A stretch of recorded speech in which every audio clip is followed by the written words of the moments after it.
Welcome to the Health Fix podcast, where health junkies get their weekly fix of tips, tools, and techniques to have limitless energy, sharp minds, and fit physiques for life.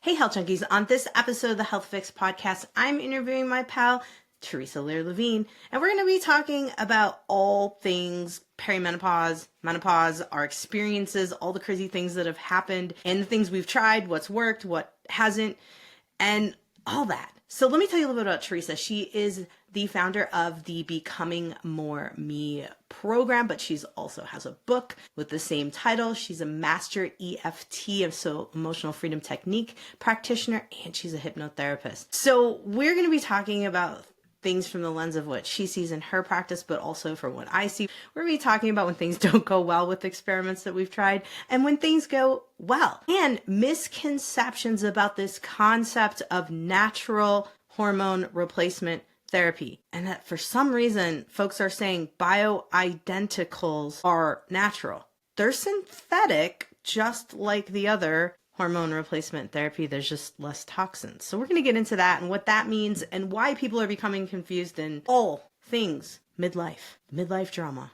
So let's reintroduce you to Theresa Lear Levine. And I like this conversation. It's really fun to do, and I really hope you guys will as well. And definitely, if you have anyone who is struggling in your life with these kind of symptoms, share this podcast because we give a lot of real life experience nuggets here in this one. All right, let's get on with the podcast. Theresa and Jannine here, ready to talk about something that women over 40, sometimes even over 35, start to experience. The fun stuff of perimenopause into menopause. So, Theresa. We have to talk about it. We have to talk about it, especially today. Like, before we hit record, guys, there was like so much fun banter of like, what's going on with you? And I think, a lot of gals are starting to open up conversations about what's going on with perimenopause and menopause, but I don't know. Are you talking with your friends about it? Well, I think it's good to have, I love having a friend like you that I can talk about it with, that's for sure. Because I don't think that people talk about it enough. I unabashedly bring it up in places where it might or might not be as welcome as I'd like it to be. But I just think, hey, you know what, even if I make somebody a little uncomfortable talking about what's going on, I think it brings more awareness. And I think that's exactly what we've been missing as women. And so it's part of the solution. Make people a little uncomfortable and also introduce them to like things they haven't thought about. I mean, when I look back even a year in my journey and I think about all the things I've done in the last year to improve the way my systems are functioning, to clean things up, to make things easier, and to try things so that I can combat these different symptoms and feel more like my somewhat younger self. I didn't know all this a year ago, and you don't know what you don't know until you know it. So these are the conversations that are really important so that people can go like, gosh, never thought about trying that, or never thought that my liver and my kidneys or my colon could be affecting my perimenopause systems because that's just my uterus. Or there's so much more to the picture, right?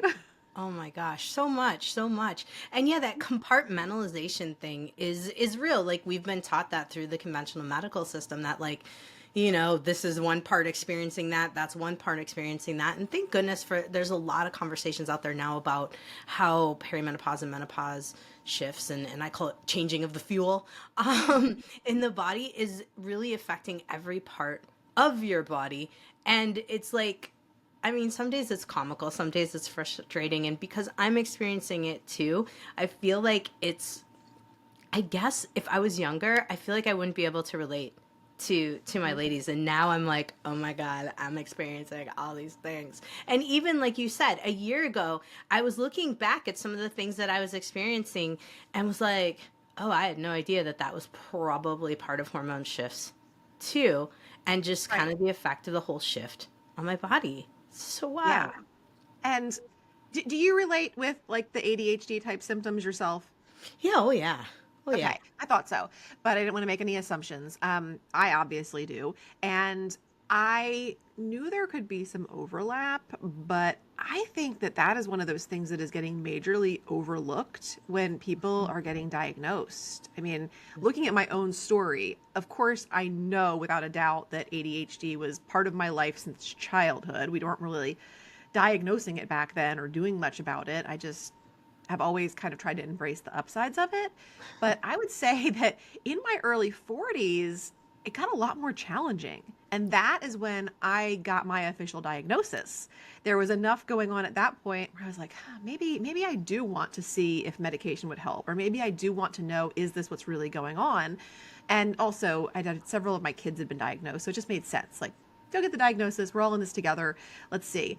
And it strikes me so oddly now when I'm thinking about this, because that was like 42, 43. Now I'm 46, close to 47. And never along that journey did anybody say anything about hormones. Yeah. It was just a diagnosis for the ADHD, and I dabbled with Adderall for a bit. Didn't love it. It was great for a little while, and then so I was like, I'll find other things. But still, the symptoms and the kind of stagnation and the brain fog and the having a hard time with like productivity and following through on things got worse than I feel like it ever had been. It felt like a much more like uphill battle. And, get to this later, but I feel like fixing stuff with my hormones has made a huge difference, more than anything that was ever done to address ADHD alone. Hey, it's interesting you mentioned that, because so many patients of mine, because I think there's more awareness on ADHD too, right? But I think so many more patients of mine have been diagnosed within the last, I'd say, couple years with ADHD. But then I'm looking at their ages, and we're, late 30s, 40s. I am the same age as you, 46 going on 47. And yeah, I also I never identified with ADHD. I was usually pretty focused, could get stuff done. But then in the last couple of years, I found myself just like sitting there going like, what? Just like bizarre, like behavior that wasn't characteristic for me, where I couldn't focus on stuff, where I was pinging all over the place, and had started all these different projects and never can finish them. And I was like the one who would always like get something done, then move to the next thing and get something done. And then I was like juggling 5 different things and nothing getting done. And I'm like, that's not me. And Right. and so I'm like, I never was like, I'm going to go for an ADHD diagnosis. But hearing you talk, hearing other people talk, I'm like, that was probably the start of the estrogen really starting to go on the roller coaster that I'm on, and having those really big bottom outs, I think are what, and what I'm experiencing now to like a more severe degree, I guess you could say. Yeah. So for me, it really culminated last year. I was having a lot more ups and downs emotionally. I was having a reemergence of like hormonal acne, like cystic type hormonal acne. The brain fog, like I said, was worse than ever. I was tired again. Like I've been through times in my life raising young children and things where I was tired, but this was different, and kind of like these feelings of almost being like narcoleptic, like must take nap or I don't know what's going to happen, kind of tired. And then the hot flashes. So for me, the hot flashes started originally about a year and a half ago. And I was able to take some supplements at that point that really helped. And I was like, cool, whatever, we'll take care of this and no big deal. And then it was so good that I went off of the supplements like last summer, and didn't really have any problems until last December again with the hot flashes. But this time when they came back, the same supplement didn't help. So, and one of my practitioners who I saw quite a bit last year had said, yeah, that happens sometimes. Like what we respond to the first time doesn't work when they come back a little stronger. But this time it was awful. Like I was having like 12 plus hot flashes a night, where my sleep was majorly interrupted and I wasn't getting a lot of sleep. So I don't do well tired. Like I'm usually very good at protecting my time to rest. I go to bed when I'm supposed to get like a good 7 hours of sleep, which for me is optimal, but I wasn't getting it. I was getting maybe like 4 or 5 between like all the waking up and everything else. So yeah, hot flashes, and then like the libido kind of starting to tank. And that's not me either. So I was like, we got to do something about all of this. Plus, like just bloating and things like that I just hadn't dealt with before. And I think a lot of women don't understand how all of these things go together. Do you see this a lot when you're helping people with hormones?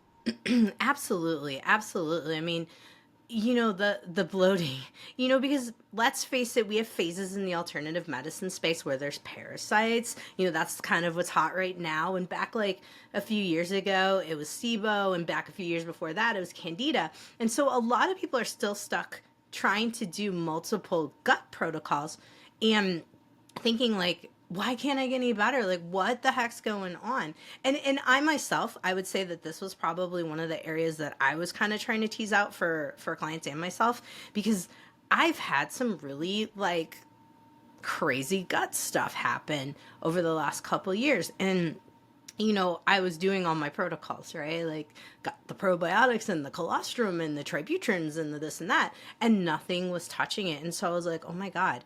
And then I think a lot of people too will take the bloating as weight gain and not, then try to cut calories, do that kind of stuff, and not really realize that, it may be worth it to look deeper. And for a lot of women, the other thing too is fibroids showing up, and the fibroids causing that bloat, that like you've spent a bunch of money on all kinds of different gut protocols, nothing's working, and then we do a transvaginal ultrasound and there's this like softball size fibroid hanging out in there, and you're like, oh.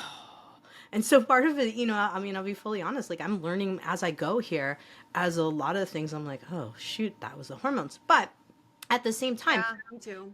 yeah, you were mentioning like you were working on your gut, you used some supplements too. I think we have to say that like, and this is something I know you're going to dive into because we chatted about it before we hit record, is that like you dialed your body in over the last year to help the hormones work better, and the gut's so much integral part of it. So it's not like it's a waste spending the time on the parasite cleanse and the this and that. It's just more, figuring out like when to move on from that, when to move from the next thing to the next. So I want to hear like what supplements, because I think a lot of people might be thinking like, Theresa, what supplement did you use at first for the hot flashes? And then what have you been kind of doing with your total body restoration or regulation, or I don't know what you want to call it. I'm throwing random words out. I'll let you word that. Yeah, something I used the first time, my one of my doctors had recommended, and it's called FemGuard HF. And it's I don't have like a thing. Oh, let's see, I can look it up. Tell you what the main ingredients in it. It had taurine, spruce lignans, gamma oryzanol, vitamin E isomers, and something from Japanese Sophora extract fruit. I don't know. None of that means anything to me, but it worked. So, yeah, if anybody's kind of dealing with it on a beginning kind of level, I highly recommend. It was really helpful. It took about 7 to 10 days before it really worked. So stick with it. You'd probably want to, invest in a bottle or maybe two to make sure that it's doing its thing. But I found that to be really helpful.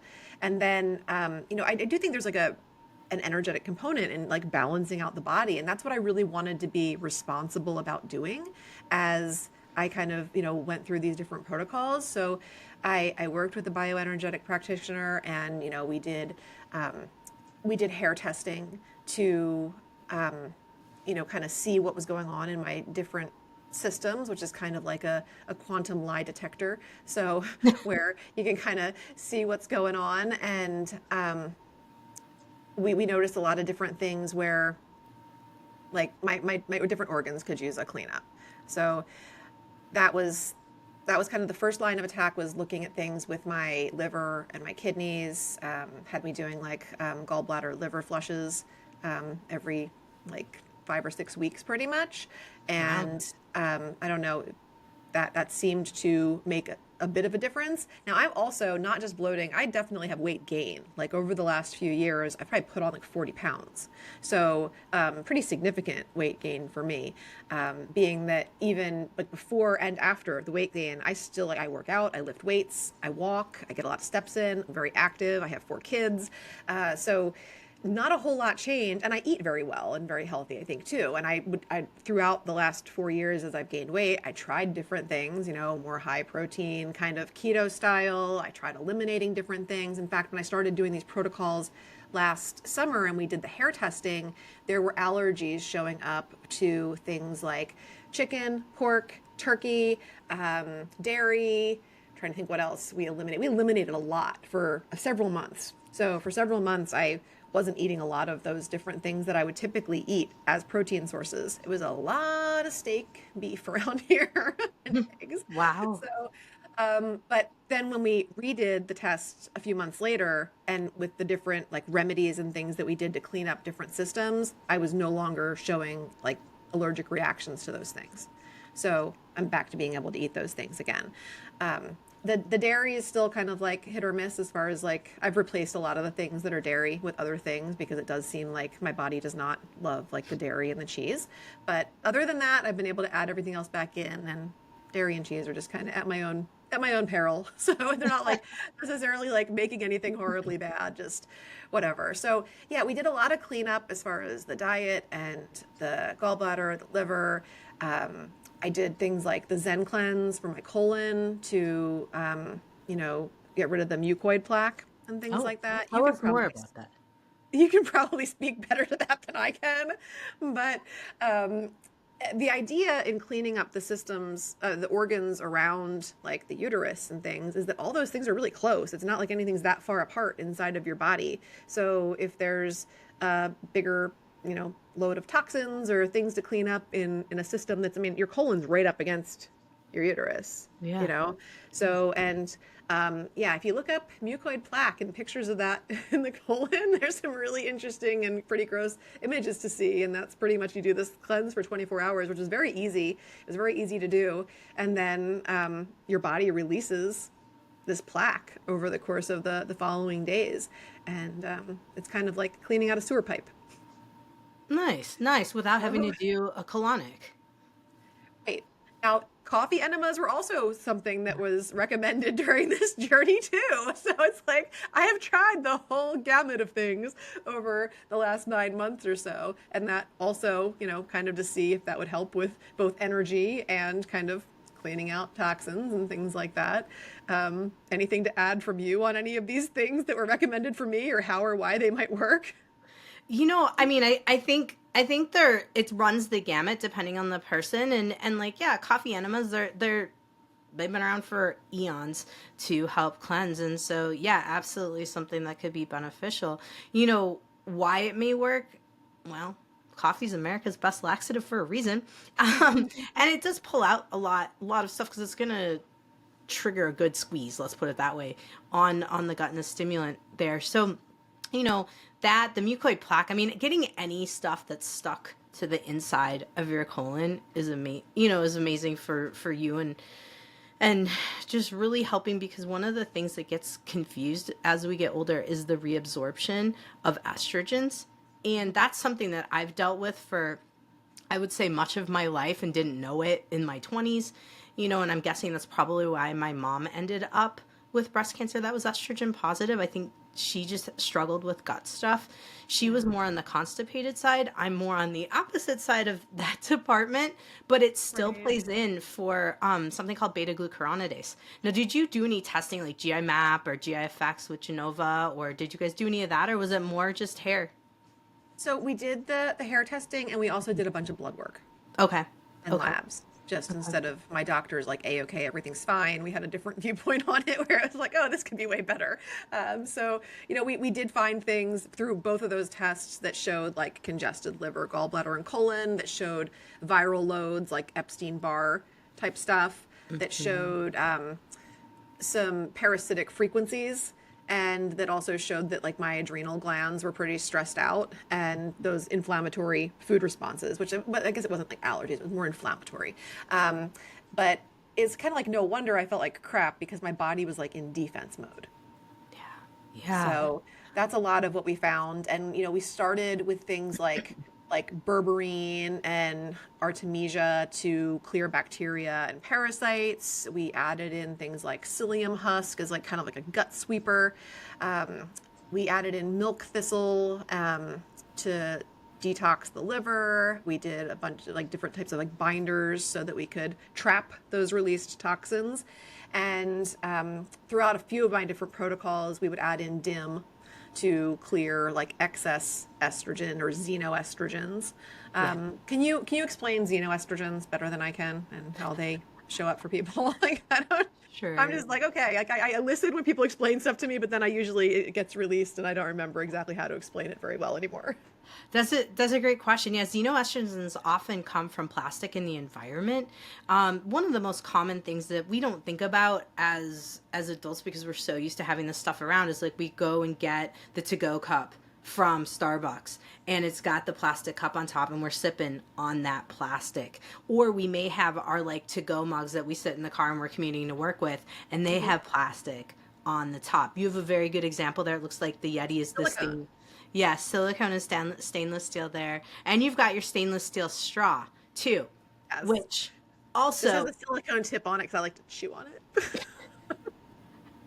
Stand a hard straw or a paper straw. It's got to be that in between.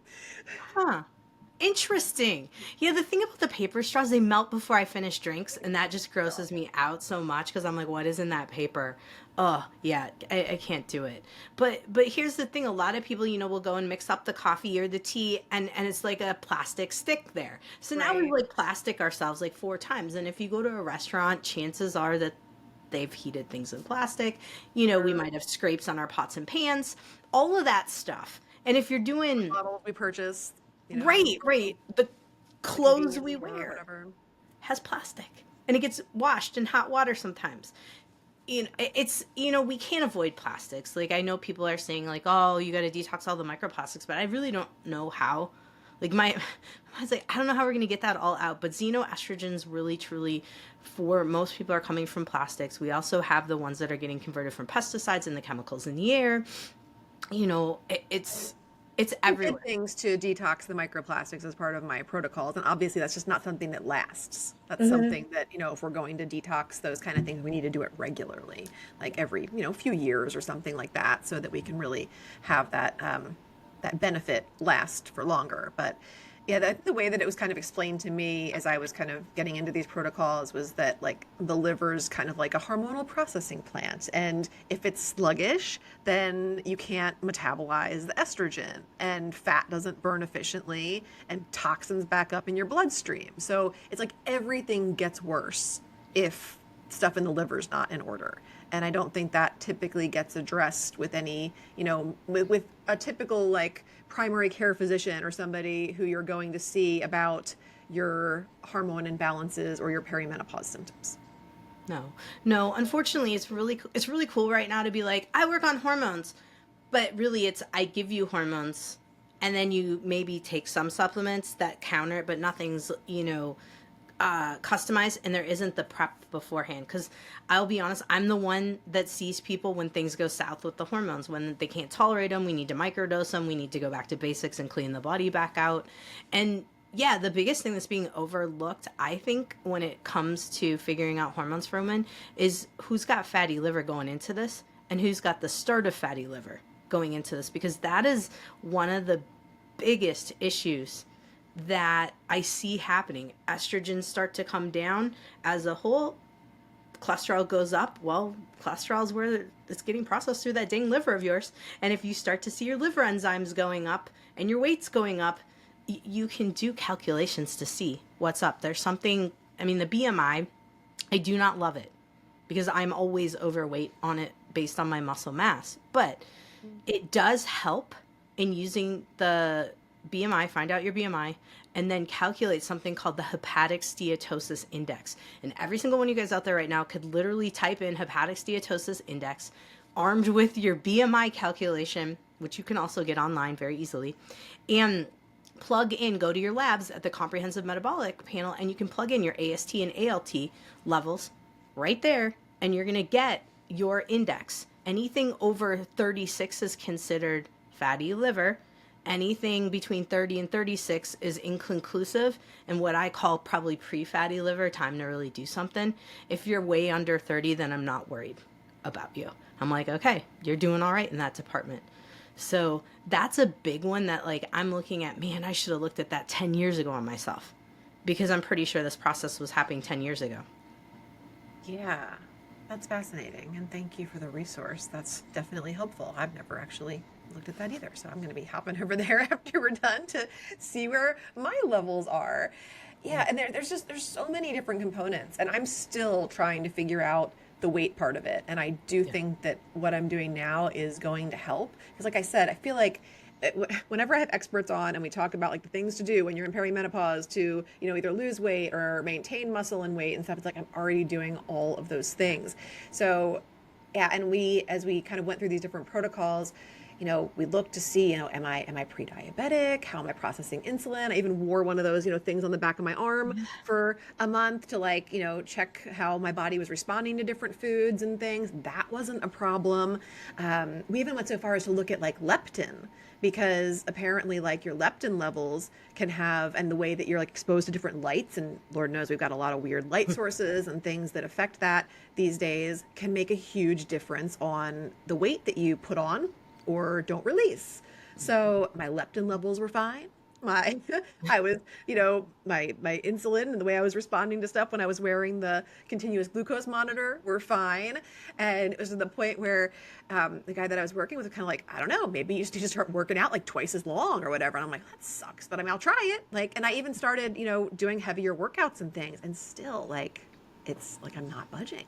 So that's been the biggest mystery.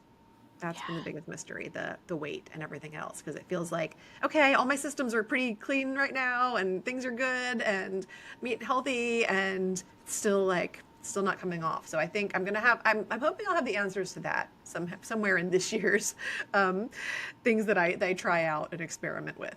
But yeah, there's just so many things that aren't thought about, like these strategies that nobody gets taught, or you know the way that you know estrogen supports dopamine, and progesterone calms your nervous system, and testosterone fuels your drive. So when you crash in perimenopause, your mental health might suffer. Like, and Oh yeah. nobody's like putting it together in a way that makes sense to most people. No.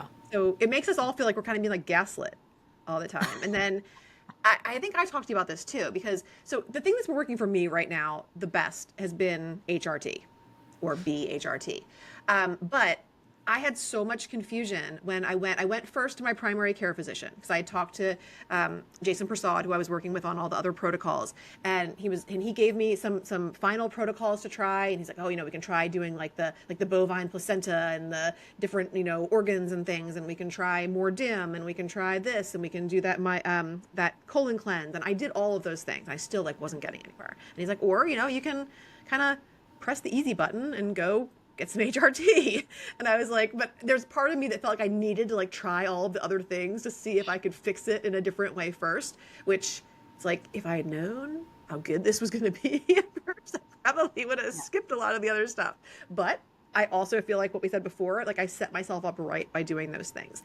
So I went to my primary care physician first, and, you know, it was just a televisit, and she was perfectly willing to prescribe the estrogen patch and the progesterone to take at night and give that a go. But I was confused because I was like, is this bioidentical or is this not? And so I went, and she also told me that no matter what, she would not prescribe testosterone.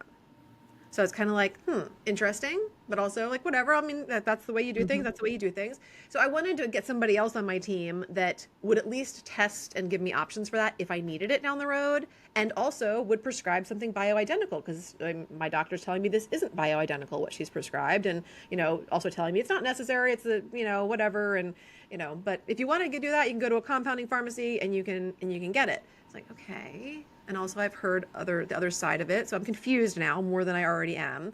I go to see another doctor about it who who you know prescribes bioidentical hormone replacement therapy. And what do you know? She prescribes the exact same thing that my primary care physician prescribed and told me wasn't bioidentical. And then I reached out to you, I remember, and I was like, what the fuck? Like, basically, like, what is this? And it's just a marketing term. Yeah. Like, it's just a marketing term, but like they make, oh, it was so frustrating. I'm like, extra copay, extra visits, extra research, all this stuff. Like, could nobody just say it's just a marketing term? It comes from the days of some of the old school stuff that's still out there that is more like 100% synthetic. And so, but most people nowadays are going to prescribe bioidentical patches. That's what they are. Bioidentical, for everyone out there. Bioidentical does not mean natural. It is all synthetic. And that's where people are saying that too. And I'll get a lot of patients coming in and saying like, I want the natural hormones. And I'm like, so you want herbs? And they're like, no, I want a patch and I want this. And I'm like, that's not natural. It's all synthetic. But it works like you're saying, it works like the Dickens. You know, I don't have, like I tell people, I don't have anything natural that is as strong as these things. And they work amazing if the body is primed beforehand. If they don't, and I'm the person, like I said, I'm the person people come to when stuff's hitting the fan and they're like, oh my God, I don't know how to do this. And so we do kind of crazy microdosing things to figure it out and sometimes blend the herbs, but with the bioidenticals.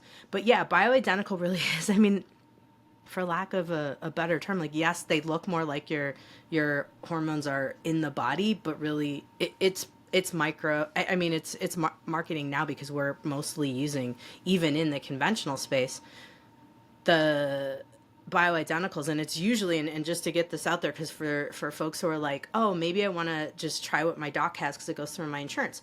Most of the time, they are programmed to prescribe you 200 milligrams of progesterone and a 0.05 patch. That's what you're going to get. And that's like the standard because the research shows that the 200 milligrams of progesterone orally is the best protection for the uterine lining. And the 0.05 patch is kind of like the middle of the road. And this is your blanket hormone stuff. And that is hands down what people will get when they go to a doc who's taken a couple classes on bioidentical. Interesting. Hormone. I was prescribed like less than half of that originally. And we've been like working on tweaking things. Now, of course, my primary care physician didn't want to work on tweaking anything until June. The other doctor is already like working on like a month into hormone replacement is already like, hey, let's raise this up a little bit. Let's leave this where it is. Let's add in some estrogen cream. Let's like see. And she's a little bit more, I'm like, why should I suffer for like an extra few months if we can make this better? Exactly. And what you're describing is exactly what happens. So the second person you went to was more well-versed to know to start low, go slow, adjust, you know, as you're going in, and then adding possibly a vaginal cream because dryness, because people have pelvic floor dysfunction. We may need more than just estriol because estriol is kind of like great for the tissues. I'm like, soon we will have lotion for the whole body with estriol because we've now discovered that it's great for all of our skin. But estriol's not strong enough vaginally for someone who is having prolapse and the exercises aren't doing all the thing and the radio frequency.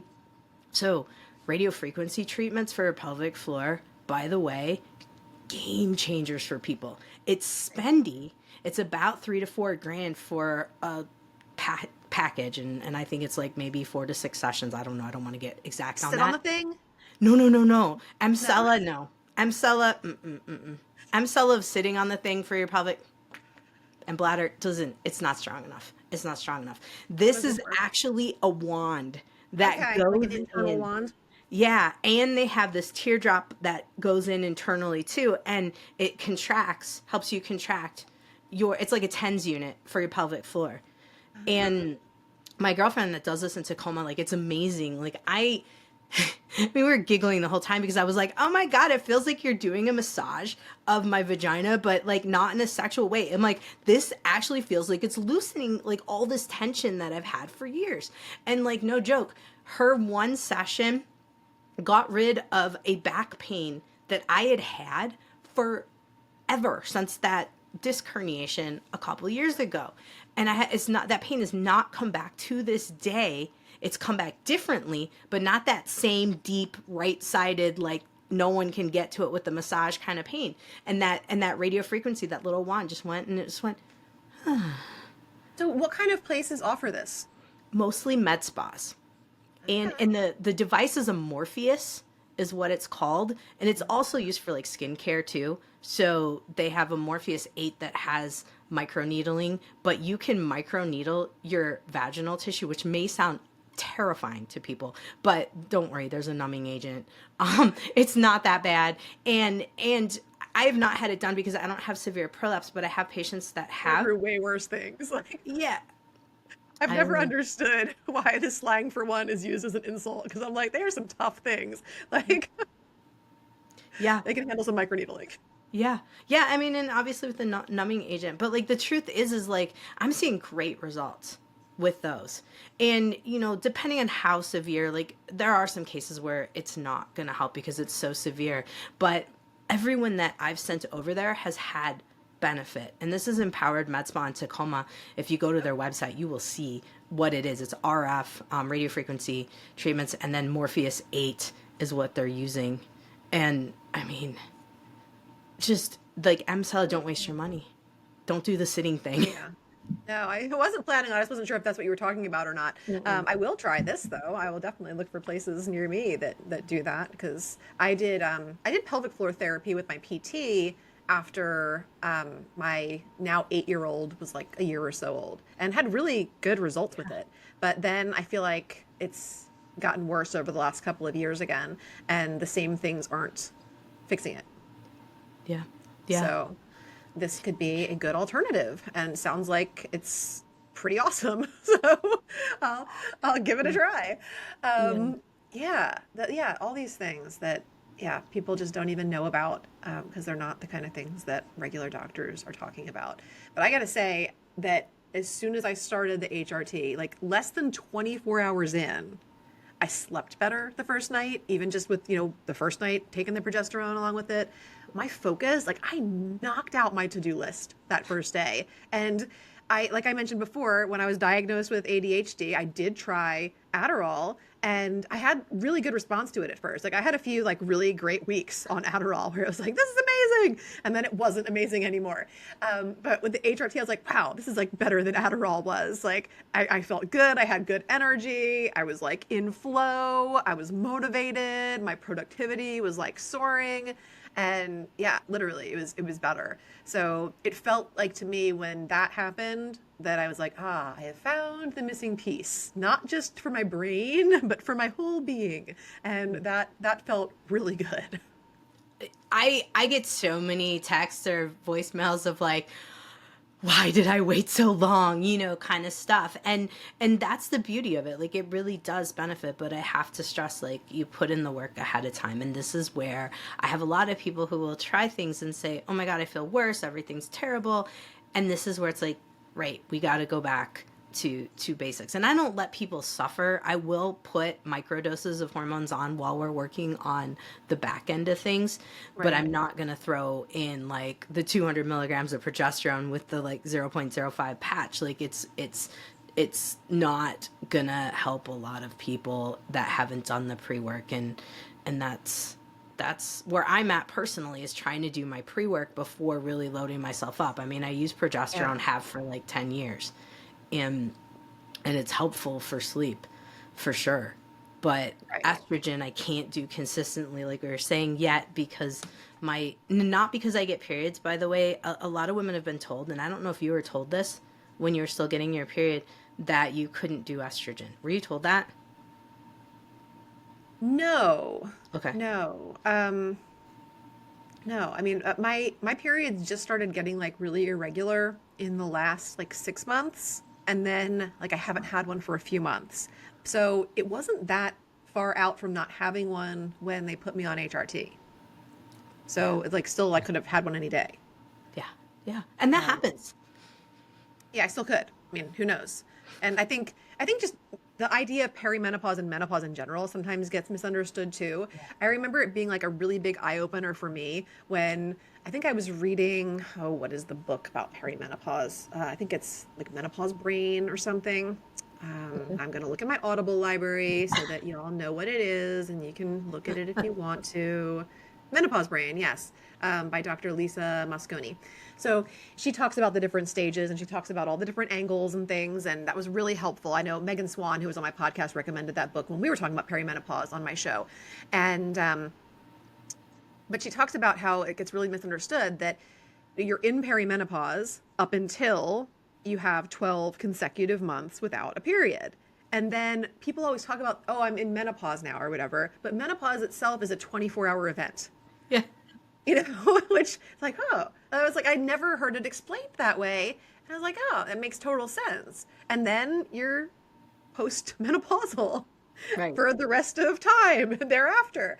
So that was interesting to me. And then anything that should set that back, maybe 6 months without a period, and you have one, then you're back to that 12-month counter again, waiting for that one day, and then postmenopausal. So there's so much that nobody talked to us about. This is not stuff that my parents, or I haven't found anybody who grew up, maybe Kate Northrup, who's Right. more Yeah. was like educated in this.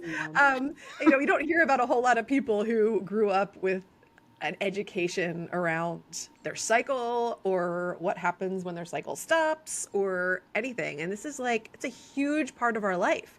Perimenopause through postmenopause is like 50% or more of our life.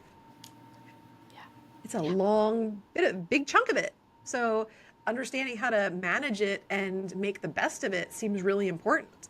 And I know I talked about the stuff I did kind of physically to clean things up, but quite literally the work that I do with my clients is also work that I do with myself. And that's super important also for, nervous system regulation is really important for hormonal harmony. So yeah, it's because it's inherently this time of like physiological change, which can feel like internal chaos. And we have a lot of emotional reactivity, a lot of mood swings, and even a lot of people will have, increased panic or anxiety tied to these fluctuations. So things like I do with EFT tapping can be really, really helpful to calm the amygdala, that stress center in the brain, to regulate the cortisol and the stress hormones, and to reduce the fight flight dominance that can happen and really create more emotional safety in a time that feels really unfamiliar, therefore unsafe to the nervous system, and create more of like a fertile internal environment for hormone healing to occur. So I think that's really important too, along with subconscious reprogramming, because you go into this part of your life and all of a sudden beliefs and things come up to the surface like, oh, I'm not enough, or I'm losing control, I'm aging, it's all downhill, my body's betraying me. All of these things, these beliefs will surface, and that can really create a lot more resistance to healing and feeling the way that you want to. So when you can learn to powerfully visualize or to use hypnotherapy, you can access that subconscious part of the mind that's controlling that. You can reprogram all of those fear-based loops, and then you can reinforce the empowering beliefs around worth and confidence and femininity and aging, because it really is a beautiful process and it's not going away. And then you can have more acceptance, you can have more trust in your body, and you can have more fun. So I think it's really important to mention that the subconscious and the nervous system are really important when it comes to weight release, when it comes to sexual confidence, when it comes to feeling safe to be seen still or again. Those things are really important. Oh, so huge. So huge. And I think for a lot of people, if it's if it's that they've been healthy most of their life and they've done a lot of the, I get a lot of women who they're like, I've done all the cleanses. I maintain a very clean diet. I work out all the time. What is my problem? I'm like, it's your nervous system, because you've done all the other things. And I think a lot of people forget that we're switching fuels. We go from ovary fuel to adrenal fuel, because your adrenals are what take over for your hormones after your ovaries are like, yeah, I'm done. We're done. And if your adrenals aren't balanced, that's the biggest problem. And I think for me, yes, my gut. But I think my other biggest, just so that folks can kind of hear my side of it, I think for me, that's where things went off the rails, is my adrenals started to have such a hard time keeping up with the businesses, but also keeping up with like my monkey brain of the thoughts and yes, the not enough and the I'm not smart enough, where, blah, blah, blah. This is probably more than all the info out there right now. I still think we haven't hit on this enough. Yeah. I mean, and so many perimenopausal symptoms are just exacerbated by unprocessed emotions and trapped energy. Like if you have grief that you haven't processed, that can often show up in insomnia or in like a feeling of tightness, whether it's in your chest or somewhere else in your body. If you're dealing with repressed anger, and most people are in one way or another, that's liver congestion. Yeah. And that can be a problem there. If you're afraid of change, then you can have real resistance to the hormonal shifts that are going to happen one way or another. So, yeah, when we can learn to process these things on another level, not just through physically changing things or taking a medication or a supplement or a protocol, then you can really heal things on an even deeper level. This is why I have often, and probably annoyed a lot of people in my practice that I don't do as many supplements as I used to. One, because I think there's a point at which your body can't handle that many, and I don't want to, it's just too much. I think people in my profession do outdo what someone could actually handle. But Yeah. also, I think a lot of it is energetic, and that's what drew me to you when we had our first podcast. And I was like, I have to work with Theresa because this is what, has been underlying everything for me. And so I wanted to share with folks, how important it is to look at your nervous system. Yeah, I'm an acupuncturist. Yeah, I'm supposed to be super zen. But like, truth is, we all have our crap. Like, we have it. And I'm, only now really processing a lot of things I was super angry about, like losing my mom so young. Those kind of things stick with you. And so I think, for a lot of women, going through this time in life, but also if you lost your mom, you're looking at the age when she passed and you're going, oh my God, I'm almost there, you know, and we know like cancer starts 10 years before it's supposed to show up. My mom died at, got her diagnosis at 52, died at 62, so, and I was 26. And you may say, okay, someone who's 26, they're old enough they can handle, yeah, right. I was a baby. I Yeah. didn't have the emotional processing, even though I was almost done with naturopath school. But the truth is, for so many women, they've lost their moms or they've been estranged or mom didn't talk about things. I mean, there's a lot of family dynamics that I think are a lot of the underlying of why we struggle when we go through this time in life. And I'm glad you're doing what you're doing. That you're doing what you're doing too. Because people need somebody like you that can actually like look at their labs and give them the feedback that they need instead of just the basic stuff they're getting at the doctor. They need somebody that has alternatives because most people don't want the stuff that's being recommended right off the bat and don't want to accept certain answers, and they don't need to. You've been really helpful at helping me sort things out and helping my family sort things out. So your wisdom is much needed as people navigate this time in their life, and it just happens to be that we're navigating it too. And it's like I always say when I'm helping people with whatever it is that they've come to me for, it's like we're all walking each other home. Yeah. None of us have all the answers, but we do have pieces to the puzzle. And we also have the ability to, hold space and energetically support and guide each other in ways that, we can't do on our own. I do truly believe that all healing is relational healing. The Sure. things that kind of get messed up in us happen in relationship, and they also heal best in relationship. So when we have people to support us along the journey, that's the most important thing. And when it comes to the work that I do, the nervous system is the container that holds these hormones and things that we're talking about today. And if it's dysregulated, then like even the best supplements, if you want to take supplements, aren't going to work because the mind body part of it is what is really the game changer. And that's what you facilitate in your work, even though it's with acupuncture needles and mine's with more like tapping those spots. Like we both kind of do the same thing in a different way that helps to get the mind and the body in sync and balanced. Yeah. So huge, and definitely something to think about and not ignore. Those of you out there who are like, what do I need to be focusing on? I'm always asked that. Where to focus first? What do I do first? And honestly, I do think getting your relationship with yourself right first is a really good step. And then going into gut and those kind of things, your relationship with yourself is ongoing. It's not like, you fix it and then you're done. And I think the same goes for hormones too. All of this is an ongoing process, and knowing that it's a work in progress. It's not a set it and forget it. Absolutely.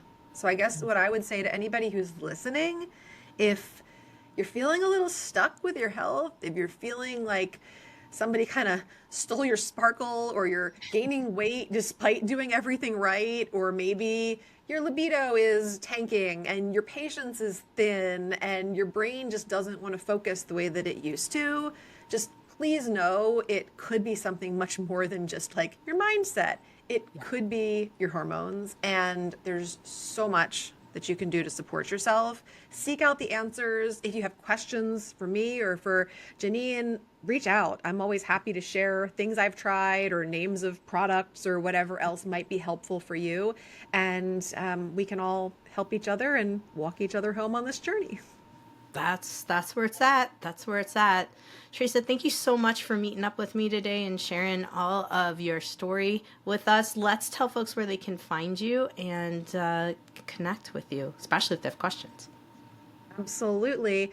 The best place to connect with me is in my free school community, which I will give a link for the show notes. If you're on School, SKOOL, you can go to the discovery page there. So school.com/discovery. Type in my name, Theresa Lear Levine. You'll see the Becoming More Me community come up, and you can request to join. I have all of my best resources in there, and it's the place where you can kind of get free coaching from me, interact with other amazing people kind of on this same journey. And that's the best place. Otherwise, you can find me on Instagram at Theresa Lear Levine. How about you, Jannine? Where's the best place for people to find you? Find me on my podcast, The Health Fix. Of course, we're working on trying to get a community together. We'll see how that goes. It might be a joint venture with my new practice in Wisconsin, so stay tuned for that. Nice. And then drjkrauseND.com is my website. And then, of course, on Instagram, you'll see me here and there at Dr. Dr. Jannine, Jannine, Krause, Krause. And yeah, those are the best spots to find me. And if you're in Wisconsin or Washington, you can see me in person. Oh, I hope to be someday. Where you are. It'd be fun to be able to meet up in person and give you a big hug and all of that. So thank you so much for coming on and sharing all of your wisdom today too, Jannine. Appreciate you. Hey, fellow health junkie. Thanks for listening to the Health Fix podcast. If you enjoyed tuning in, please help support me to get the word out about the podcast. Subscribe, rate, and review, and just get that word out. Thanks again for listening.